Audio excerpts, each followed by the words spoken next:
بسم اللہ الرحمن الرحیم۔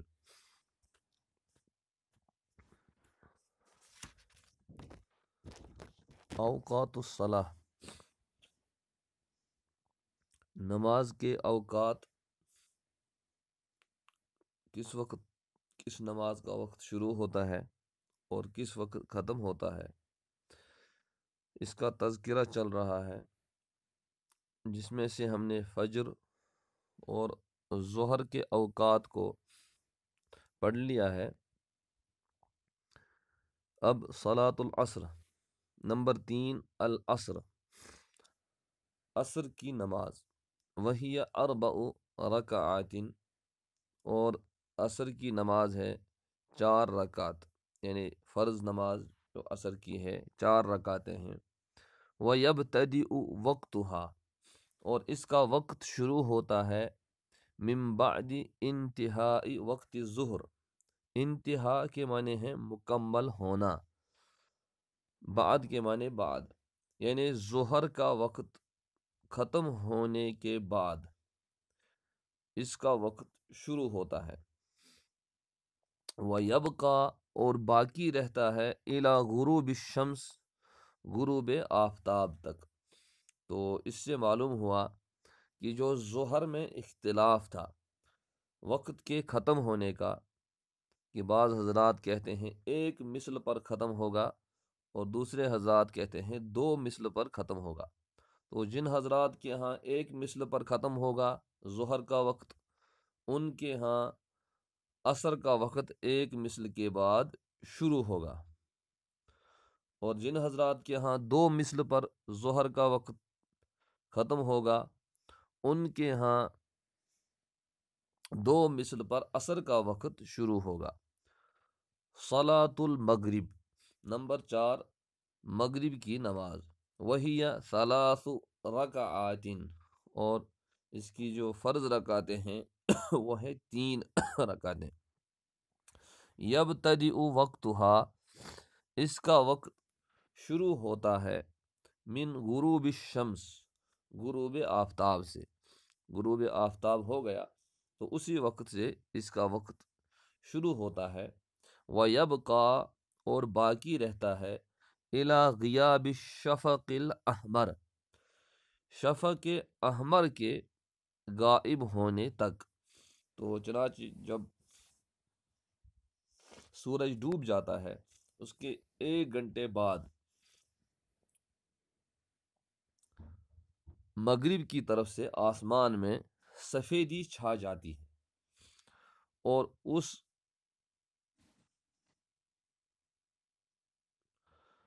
سفیدی چھا جانے کے بعد پھر سے آسمان میں لالی چھا جاتی ہے، بلکہ پہلے لالی ہوتی ہے، اس کے بعد سفیدی چھا جاتی ہے۔ تو جب یہ لالی، یعنی جو سرخ رنگ کی چادر چھا جاتی ہے مغرب کی طرف سے آسمان میں، تو جب یہ ختم ہو جاتا ہے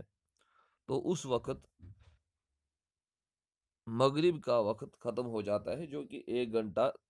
10 منٹ کے آس پاس ہے۔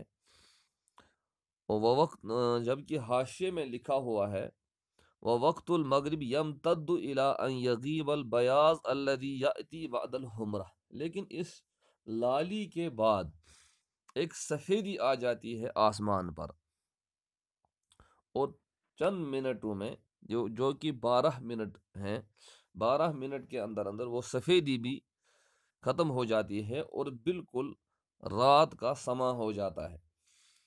تو اس کو کہتے ہیں شفق ابیض۔ تو امام ابو حنیفہ رحمہ اللہ کے نزدیک مغرب کا وقت شفق ابیض تک ہے، یعنی جب تک یہ سفیدی ختم ہو جاتی ہے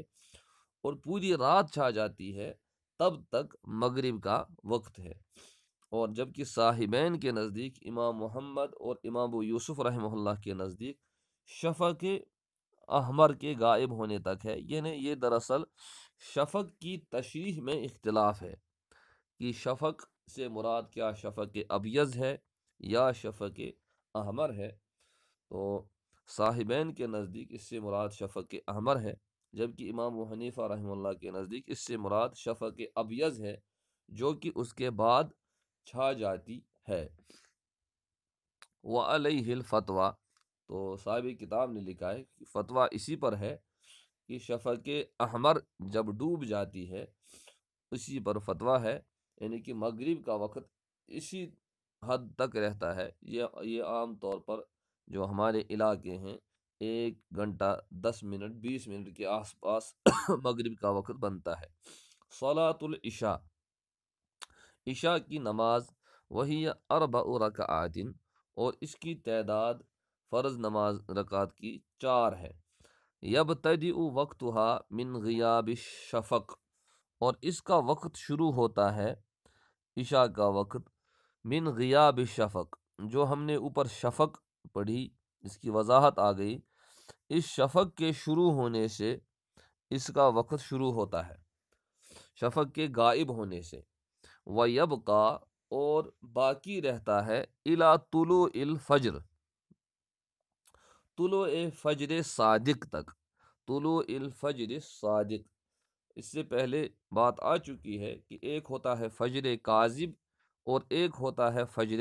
صادق۔ فجر کاذب ختم سحری سے کچھ عرصہ پہلے آسمان پر ایک سفیدی سی چھا جاتی ہے، لگتا ہے کہ سحر ہو گئی ہے، فجر گمت، لیکن پھر کچھ عرصے بعد پھر سے وہی رات کا سما ہو جاتا ہے، اور اچھا خاصا وقت گزرنے کے بعد سحری کا اختتام ہوتا ہے۔ تو جب سحری کا اختتام ہو گیا، اب جو فجر شروع ہوئی یہ فجر صادق ہے، تو اس وقت تک برابر عشاء کا وقت ہے، یعنی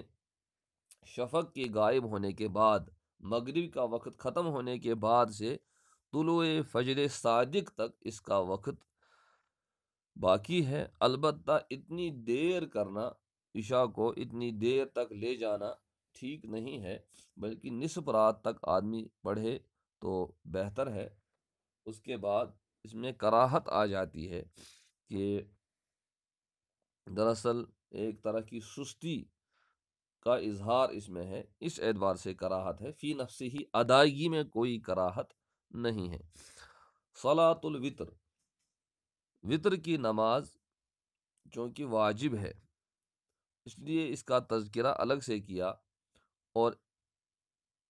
وطر کی نماز اتنی زیادہ اہم ہے کہ رسول صلی اللہ علیہ وسلم اپنے اصحاب کو اس بات کی نصیحت کیا کرتے تھے کہ وطر پڑھے بغیر نہ سوئیں، خاص طور سے ان حضرات کو جو طلبہ ہوتے تھے، جیسے ابو ہریرہ رضی اللہ عنہ، جو کہ مشغول رہتے تھے اور صبح اس بات کا اندیشہ رہتا کہ صبح شاید وطر کا وقت نہ ملے تو چھوٹ جائے گی، تو ان کو آپ نے وصیت کی تھی کہ وطر کو سونے سے پہلے ہی ادا کریں، لیکن جو صبح جاگ سکتے ہوں ان کے لیے افضل یہی ہے کہ وہ وطر کو تہجد کی نماز کے بعد تک مؤخر کریں۔ وہی واجبہ، اور یہ نماز واجب ہے، وہ وقتها وقت العشاء، اور وقت تو اس کا بھی عشاء ہی کا وقت ہے،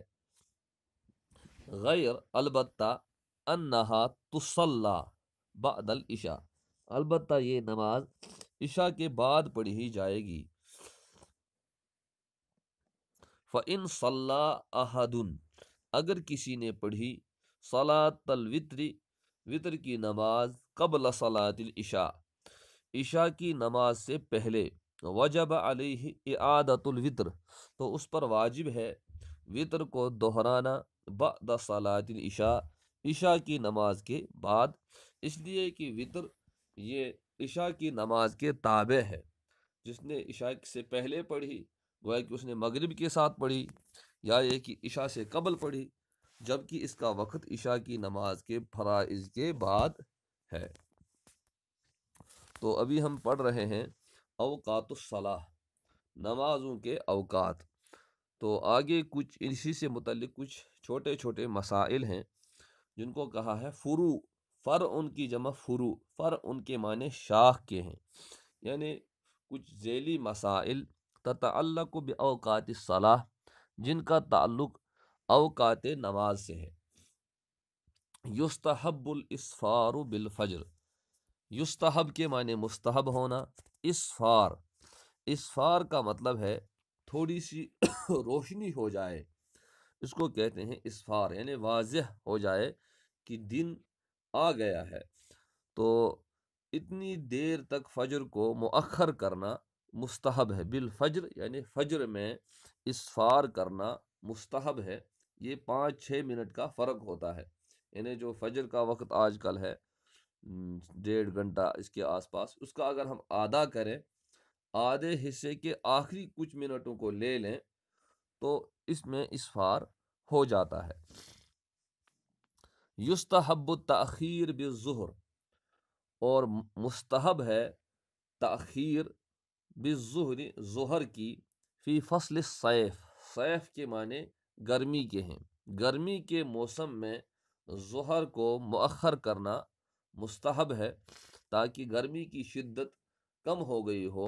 اور اس کے بعد ظہر ادا کی جائے. یستحب التعجیل بالظہر فی فصل الشتاء، البتہ سردی کے موسم میں، فی فصل الشتاء، سردی کے موسم میں یستحب التعجیل بالظہر، ظہر کو جلدی ادا کرنا یعنی شروع وقت ہی میں ادا کرنا مستحب ہے.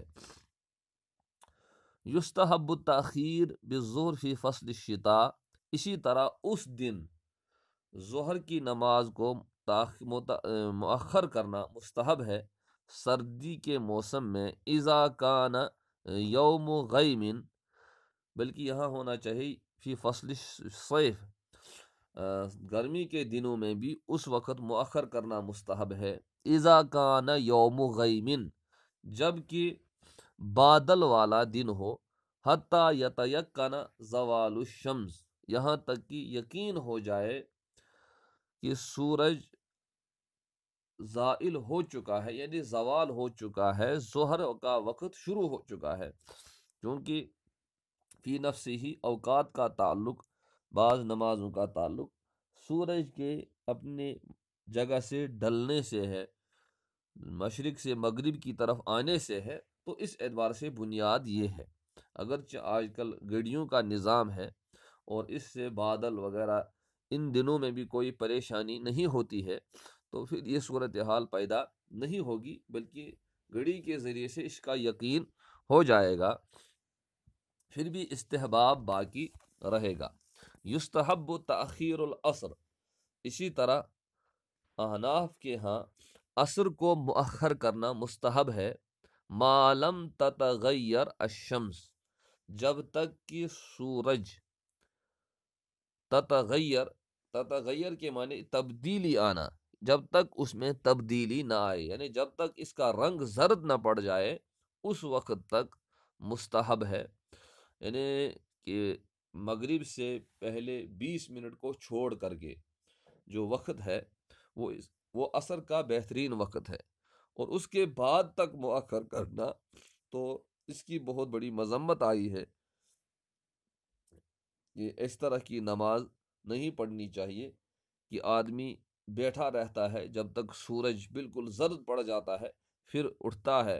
اور کوے کی 2-4 ٹھوکیں مار کر کے اپنی نماز پوری کرتا ہے. تو یہ صورتحال نہیں ہونی چاہیے، بلکہ عصر کو جو اس کا اپنا وقت ہے اس سے پہلے کا وقت ہے اس میں ادا کرنا چاہیے. یستحب تعجیل العصر، اسی طرح عصر کی نماز کو جلدی پڑھنا مستحب ہے فی یوم الغیم، بادل کے دن میں. تو یہ بادل کے دن کسی نماز کو مؤخر کرنا، کسی کو مقدم کرنا، تو یہ دراصل اس بنیاد پر ہے کہ نمازوں کے اوقات کی وضاحت کا تعلق دراصل سورج کے ظاہر ہونے سے اور اس کی اپنی جگہ سے ڈھلنے سے ہے، روشنی سے ہے، اس اعتبار سے، تاکہ یہ بات یقینی ہو جائے کہ ہم بر وقت نماز پڑھ رہے ہیں، نماز سے وقت سے پہلے نماز نہیں پڑھ رہے ہیں. یستحب تعجیل العصر فی یوم الغیم، بادل کے دن میں عصر کو معجل کرنا یعنی جلدی پڑھنا. وقت، اس کا مطلب یہ نہیں کہ وقت سے پہلے پڑھیں، بلکہ جو عام معمول ہے اس معمول سے تھوڑا سا پہلے پڑھنا مستحب ہے، تاکہ کہیں ایسا نہ ہو کہ ہم مغرب کے وقت میں عصر کی نماز پڑھ لیں۔ یستحب تعجیل المغرب، اور مغرب کی جلدی، یعنی مغرب کو جلدی پڑھنا، شروع وقت ہی میں پڑھنا، یہ مستحب ہے ہر حال میں۔ اسی وجہ سے مغرب میں ہم لوگ دیکھتے ہیں کہ لوگ 2-4 منٹ کا انتظار بھی نہیں کرتے ہیں، حالانکہ اتنی گنجائش ہے مغرب کی اذان کے ساتھ ساتھ کچھ منٹوں کا وقفہ رکھا جا سکتا ہے، جس سے سارے نمازی مسجد تک آ جائیں۔ اور رمضان کے اوقات میں 5-10 منٹ اور دیے جا سکتے ہیں، تاکہ سارے لوگ مسجد پہنچ جائیں افطار کرنے کے بعد، اور پھر آرام سے نماز ادا کی جا سکے، تو وہ نماز بھی اپنے وقت میں ادا ہوگی، اور اس میں ثواب میں کوئی کمی واقع نہیں ہوگی۔ جبکہ ہمارے یہاں سمجھتے ہیں لوگ کہ مغرب کا وقت بہت زیادہ نازک ہے۔ یستحب تأخیر المغرب فی یوم الغیم، اسی طریقے سے مغرب کو مؤخر کرنا بادل کے دنوں میں مستحب ہے۔ تو بادل کے دن میں مستحب ہے، یہ بھی اس کا بھی تعلق اسی سے ہے کہ جب گھڑی وغیرہ اس طرح کا معاملہ ہے ہی نہیں، سارے آلات ٹھپ ہیں، تو اس وقت تو یہی صورتحال ہے کہ اب انسان کو اپنے اندازے پر عمل کرنا ہے، اور اپنے اندازے سے سمجھ لینا ہے کہ ابھی شاید اس کو یہی خیال ہو کہ ابھی مغرب کا وقت نہیں ہوا ہے، یا کہیں ایسا نہ ہو کہ وہ بادل کی وجہ سے عصر ہی کے وقت میں مغرب پڑھ لے، تو اس طرح نماز تو ادا نہیں ہوگی۔ لہٰذا اس دن مغرب کو مؤخر کرنا مستحب ہے۔ یستحب تأخیر الوتر الی آخر اللیل، اسی طریقے سے وطر کو مؤخر کرنا آخر رات تک، یعنی کہ تہجد کے وقت تک اس کو مؤخر کرنا مستحب ہے۔ للذی، اگلے سطر میں لکھا ہے للذی یثق بالانتباہ، خاص طور سے اس کے لیے یثق بالانتباہ، اور اوپر والے میں ہونا چاہیے یستحب تأخیر العشاء الی نصف اللیل، کہ عشاء کو مؤخر کرنا نصف لیل تک۔ ہاں، دراصل ہے یہاں پر یہی ہے، یستحب تأخیر العشاء الی ثلث اللیل، کہ عشاء کو مؤخر کرنا ثلث اللیل، یعنی رات کے پہلے تہائی تک۔ یعنی رات کے اگر ہم 3 حصے کریں تو پہلی جو تہائی ہوگی اس پہلی تہائی تک اس کو مؤخر کرنا مستحب ہے، اس لیے کہ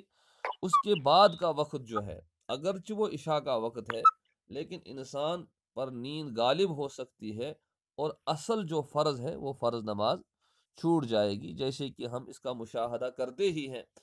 کہ آدمی کہتا ہے ابھی پڑھوں گا، یہاں تک کہ نیند غالب آ جاتی ہے، اور پھر وہ نماز پڑھنے سے رہ جاتی ہے۔ یستحب تأخیر الوتر الی آخر اللیل، اسی طرح وطر کو مؤخر کرنا آخر اللیل تک، یعنی رات کے آخری حصے تک، بالکل تہجد کے وقت تک، ختم سحری تک مؤخر کرنا مستحب ہے۔ للذی یثق بالانتباہ، اس شخص کے لیے جس کو جاگنے کا مکمل یقین ہو، جو جاگتا ہو فی آخر اللیل، رات کے آخری حصے میں، یعنی اب جو جاگتا نہ ہو، اب وہ دکھانے کے لیے ایسا کرے کہ بچ وطر پڑھا صبح ہوئے اور روز وطر پڑھنے، تو اس کے لیے ایسا کرنا ٹھیک نہیں ہے۔ لا یجوز الجمع بین فرضین فی وقت واحد، اب نمازوں کو جمع کرنا، کہ ایک نماز اپنے وقت میں پڑھی نہیں اور پھر دوسرے وقت تک اس کو لے گئے، تو اس طرح جمع کرنا نمازوں کو، 2 نمازوں کو ایک ہی وقت میں جائز نہیں ہے کسی بھی حال میں۔ احناف کے ہاں صورتحال یہی ہے کہ کسی بھی حال میں 2 نمازوں کو جمع کرنا، ایک وقت میں پڑھنا جائز نہیں ہے۔ سواء کان الجمع بعذر، چاہے یہ جمع کرنا، چاہے یہ جو جمع کیا ہے کہ ظہر کو اپنے وقت پر پڑھا نہیں، پھر عصر میں پڑھا، چاہے یہ کسی عذر کی وجہ سے ہو، او کان بدون عذر، یا بغیر کسی عذر کے ہے کہ دن بھر دفتر میں ہے کہ چلو بعد میں ایک ساتھ دونوں پڑھتے ہیں اور معمول ہی بنا لیا ہے، تو دونوں صورتوں میں جائز نہیں ہے۔ یجب علی الحجاج، البتہ حجاج کے لیے واجب ہے، خاص طور پر ان یصلوا الظہر والعصر، کہ وہ ظہر اور عصر کی نماز پڑھیں، فی عرفہ، عرفہ کا مطلب ہے عرفات، میدان عرفات میں، مع الامام، امام کے ساتھ، فی وقت الظہر، ظہر کے وقت میں، یعنی کہ جو دن کی نمازیں ہیں وہاں وہ جمع تقدیم کرتے ہیں، عصر کو مقدم کر کے ظہر ہی کے وقت میں پڑھتے ہیں۔ اور وَأَن يُصَلُّوا الْمَغْرِب، اور یہ کہ مغرب کو پڑھیں گے، والعشاء، اور عشاء کی نماز کو، بمزدلفہ، مزدلفہ میں، فی الوقت الذی وصلوا فیہ الی مزدلفہ، اس وقت جب وہ مزدلفہ پہنچ گئے۔ تو یہ ان کے لیے، حاجیوں کے لیے ہے کہ وہ ظہر اور عصر کی نماز کو عرفے میں جمع کریں گے، اور مغرب اور عشاء کی نماز کو مزدلفہ میں جمع کریں گے۔